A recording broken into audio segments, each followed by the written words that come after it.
उन्होंने फिलिस्तीन और इजराइल को लेकर के बात कही। यति नरसिम्हानंद उन्होंने क्या बयान दिया था आप बताइए। अनुराग ठाकुर और विदुड़ी ये क्या राजा हरिश्चंद्र की छठी औलाद हैं? प्रधानमंत्री इस तरह से करता है, इस तरह से करता है, ये क्या श्रेणी में नहीं आता है? इन्हीं के पार्टी का पूर्व गृह राज्य मंत्री, नाम जानते हैं, चिन्मयानंद स्वामी, लड़कियों से तेल मालिश। आप बताइए, ब्रिजभूषण की इतने कुकर्मों के बाद गिरफ्तारी नहीं हुई, अजीत पवार की गिरफ्तारी नहीं हुई, हेमंत बिश्व शर्मा की गिरफ्तारी नहीं हुई। राहुल गांधी की जो भारत जोड़ो न्याय यात्रा चल रही है, उमड़ती भीड़ को देखते हुए बीजेपी बौखलिया गई है। नरेंद्र दामोदर दास मोदी और राजा बाबू का मानसिक संतुलन खराब हो गया।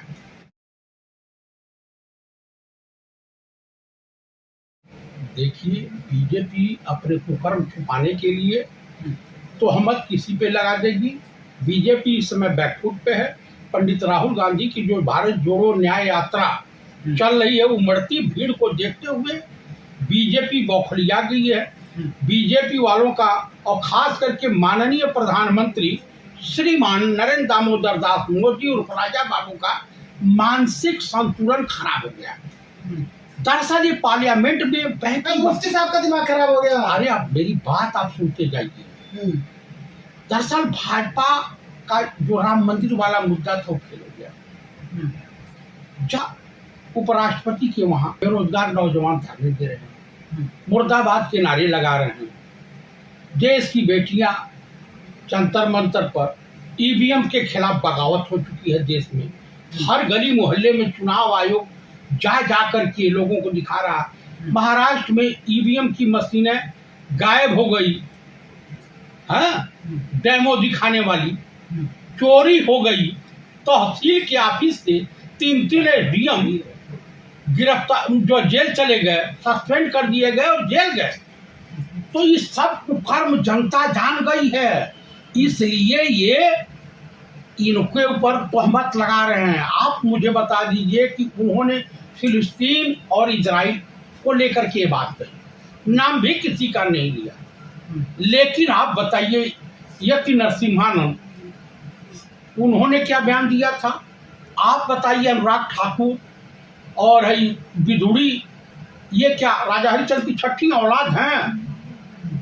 ये दूध के धुले हुए हैं और लोग जो है बच्चे हैं। भाई देखिए, बीजेपी विशेष समुदाय को कुत्ता बोल रहे हैं मुफ्ती जी। किसको कुत्ता बोल रहे हैं? किसी का नाम लिए? मुझे बता दीजिए, किसी का नाम लिया? मोदी तो पंडित नेहरू को और गांधी परिवार को कह रहा, देश का प्रधानमंत्री कह रहा है कि इस देश की जनता के बीच कह रहा कि बेटी पढ़ाओ बेटी पटाओ। ये मेरे नहीं, प्रधानमंत्री के दिए गए बयान। प्रधानमंत्री इस तरह से करता है, इस तरह से करता है, ये क्या श्रेणी में नहीं आता है? आप मुझे बता दीजिए, इन्हीं के पार्टी का पूर्व गृह राज्य मंत्री, नाम जानते हैं, चिन्मयानंद स्वामी, लड़कियों से तेल मालिश करवा। अरे मौलवी साहब भड़का रहे हैं मुसलमानों को। देखिए, कोई किसी के बहकावे में नहीं आने वाला। इस देश की जनता पढ़ी लिखी जनता है। जब गलत नहीं किया तो गिरफ्तारी क्यों हो गई? देखिए, गिरफ्तारी तो सबकी हो गई। आप बताइए, ब्रिजभूषण की इतने कुकर्मों के बाद गिरफ्तारी नहीं हुई।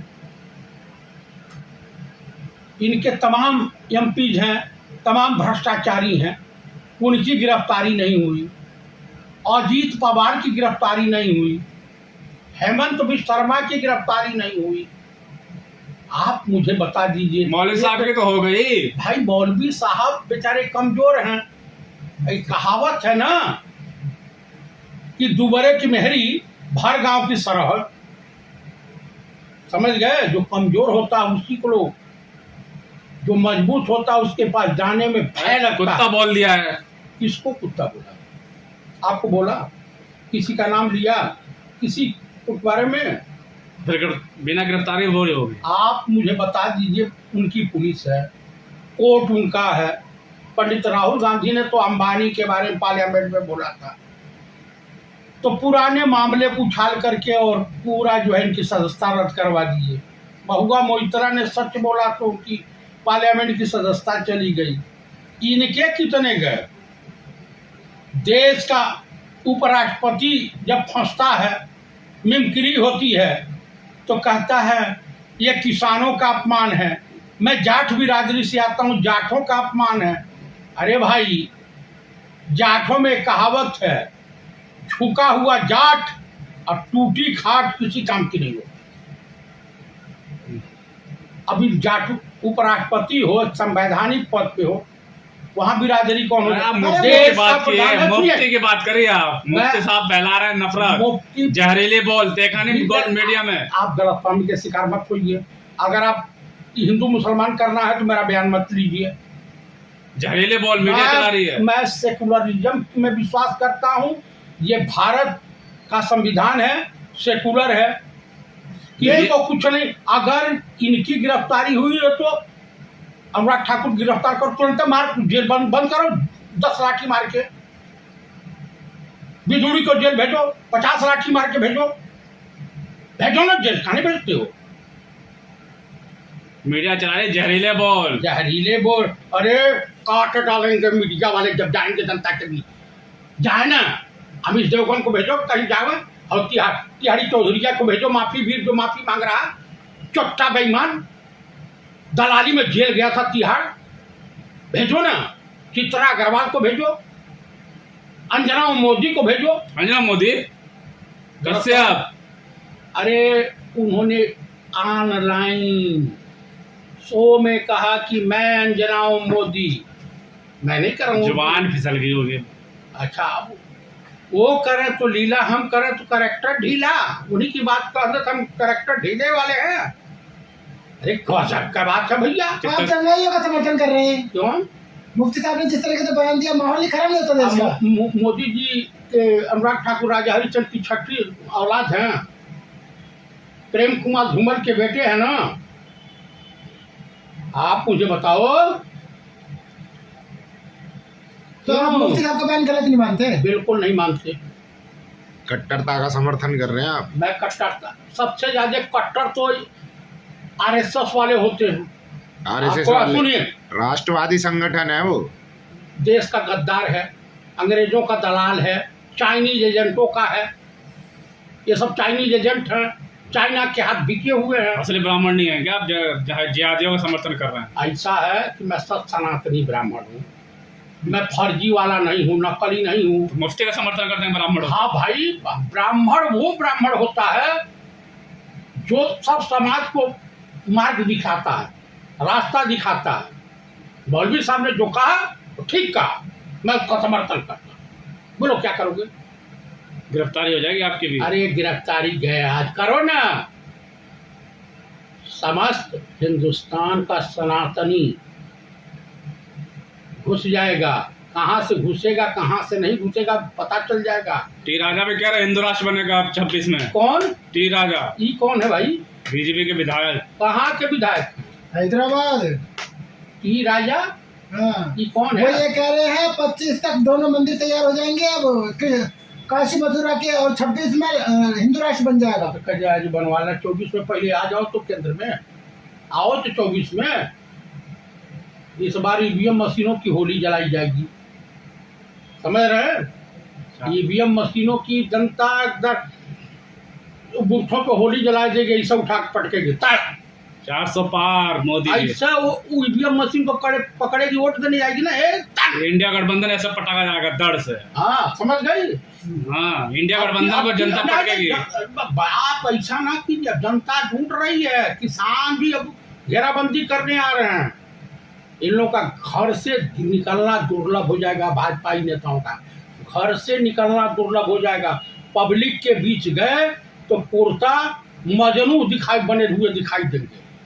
जनता पब्लिक के बीच घूम रहे हैं, बस विपक्ष वाले नहीं जा रहे। अच्छा, तो जा काहे ना मणिपुर जा रहे हैं राजा बाबू, जाए मणिपुर। अरे शर्म आनी चाहिए, देश के प्रधानमंत्री को शर्म आनी चाहिए कि मिजोरम का मुख्यमंत्री कहा कि हमारे प्रदेश में मत आने, मैं मंच शेयर नहीं करूंगा। यही प्रधानमंत्री की वैल्यू है। Rajiv Agrawal chief election commissioner, ये चोट्टा बेईमान भाजपाई दलाल बना घूम रहा। अरे मोदी जी भी तो ओबीसी हैं, आप राहुल गांधी भी ओबीसी की बात कर रहे हैं, मोदी जी भी ओबीसी हैं। सुनिए भाइयों मित्रों, मैं नरेंद्र दामोदर दास मोदी पहले सामान्य श्रेणी में था और बाद में मैं ओबीसी में आ गया, इसलिए ओबीसी वाले हमारा समर्थन करें। मुख्यमंत्री बनने के बाद ही ओबीसी में आए, उससे पहले सामान्य श्रेणी में थे। सदन में नहीं बोला है सदन में, अरे फर्जी के ओबीसी है, ओबीसी नहीं तो मारवाड़ी है। किसने कह दिया ओबीसी है? अरे अब लग रहा प्रधानमंत्री को हक नहीं दिलवाएंगे, राहुल गांधी ओबीसी को हक दिलवाएंगे, ओबीसी को हक दिलवाएंगे। ये ओबीसी है ही नहीं, है ही नहीं ना। प्रधानमंत्री झूठ बोल रहा है। इससे बड़ा झूठा, इससे बड़ा निकम्मा, इससे बड़ा नकारा इस देश में कोई नेता होगा ही नहीं। कुछ भी बोल देंगे आप प्रधानमंत्री को। प्रधानमंत्री पंडित नेहरू के ऊपर झूठा आरोप लगा रहे हैं। तो भी ब्राह्मण थे, मैं भी ब्राह्मण हूँ। हम इनके मोदी के ईंट से ईंट बजा देंगे। जो ओरिजिनल ब्राह्मण होगा वो बीजेपी को वोट नहीं करेगा। जो ओरिजिनल होगा, जो असली ब्राह्मण होगा, जो नकली होंगे, जो बांड शंकर होंगे, वो जा दीजिए। हक मारेंगे मोदी जी का, ओबीसी का हक मारेंगे। ब्राह्मणवाद की तरह कह रहे हैं। ब्राह्मणवाद वो है कि हम सबको लेकर के साथ चलें, सबको लेके। मोदी जी को लेकर नहीं चलेंगे। ये चाइनीज एजेंट है जो चाइनीज एजेंट है। हाँ, चाइनीज एजेंट। बड़े बड़े आरोप लगा रहे हैं। लगा रहा हूँ तो क्या करोगे, सत्य है। संघी चाइनीज एजेंट है, राम माधव चाइनीज एजेंट है, मोहन भागवत चाइनीज एजेंट है। 4 राजनयिक चाइना के नागपुर आरएसएस मुख्यालय में किस प्रकार की मीटिंग कर रहे थे, कौन सा एजेंडा है? सेना को कमजोर करने का ठेका लिया है नरेंद्र मोदी ने। सेना के भी दुश्मन हैं, सेना को कमजोर कर रहे हैं। चाइना के इशारे पे अग्निवीर योजना लाए जो सेना को आधा कर दी है। रिटायर इनको होना चाहिए। 75 साल में जी रहे हैं आप लोग विपक्षी। 75 साल के हो गए हैं, आँख से दिखाई नहीं देता, दिमागी संतुलन खराब हो गया है और इनको रिटायर हो जाना चाहिए। माफी मांगिए मोदी जी से। हाँ, माफी कौन मांगे? माफी मांगिए। हम नहीं माफी मांगना पड़ेगा आपको। नहीं मांगना, मैं चाइनीज एजेंटों से माफी नहीं मांगी। माफी मांगिए। चाइनीज एजेंट नहीं बोल सकते प्रधान। मैं चाइनीज एजेंट बोलूंगा, क्या करोगे? ये चाइनीज एजेंट। माफीनामा लिख दीजिए। मैं बिल्कुल नहीं, मैं सावरकर थोड़े हूँ। मेरा नाम जय प्रकाश चतुर्वेदी है, मैं सनातनी ब्राह्मण हूँ। तो बुलाजी अभी तो शिकंजा कस रहे हैं ना, चूड़ी टाइट कर रहे हैं। अच्छा ये बताइए, जयप्रकाश चतुर्वेदी को सिलेंडर कितने में मिलता है? गैस सिलेंडर 1200 रुपये में। आपको भी 1200 में मिलता होगा। दंगाई पर कंट्रोल कर रहे हैं, ये तो बोलते नहीं है आप मोदी जी। कौन से दंगाई? आरएसएस वालों से बड़ा दंगाई कौन होता है? अभी तो गौपसी में पकड़े हैं बजरंग दल के लोग, इन्हीं का मुरादाबाद में। हाँ, इन्हीं की पुलिस पकड़ी है। हाँ, बीजेपी की एक थी प्रवक्ता थी दिल्ली प्रदेश की, वो लगा रही थी कि पद पाने के लिए महिलाओं को अपना शारीरिक शोषण करवाना पड़ता है तब बीजेपी में पद मिलता है। तो चूड़ी टाइट नहीं हुई? कहीं कोई चूड़ी टाइट नहीं हो रही है। सबकी जो इस देश का सबसे ज्यादा 80% हिंदू परेशान है। नहीं, जब मुफ्ती साहब को गिरफ्तार कर लिया, हल्का सा बोलते ही। मैं यार गिरफ्तार कर लिया, वो विद्वान आदमी गिरफ्तार कर लिया। मुफ्ती साहब विद्वान है? और क्या बात कर रहे हैं? मैं कह रहा हूँ कैसे विद्वान दिखते हैं मुफ्ती साहब को? जो पढ़ा लिखा होगा वो विद्वान होता है। कहना मेरा दौर आएगा, हमारा कैसा दौर आएगा? दौर तो आना सबका चाहिए, आएगा। ईश्वर की कृपा को कोई हटा देगा?